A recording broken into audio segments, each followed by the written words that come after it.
to go.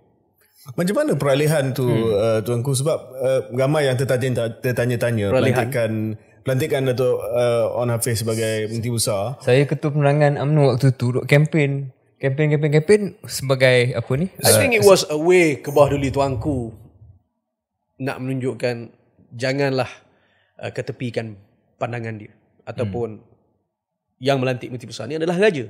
Apabila awak endorse seseorang, seolah-olah you are playing poster boy. Buat poster boy masa tu Datuk Asni. And he was ke bawah duli tuanku was upset dengan Datuk Zahid ketika itu. Awak patut refer kepada saya dulu. Siapa yang saya rasa harus jadi Menteri Besar? And I think that was his way of reminding those up there yang do not challenge his authority sebagai raja yang memilih Menteri Besar. Tuanku, balik kepada politik Melayu ni, tuanku.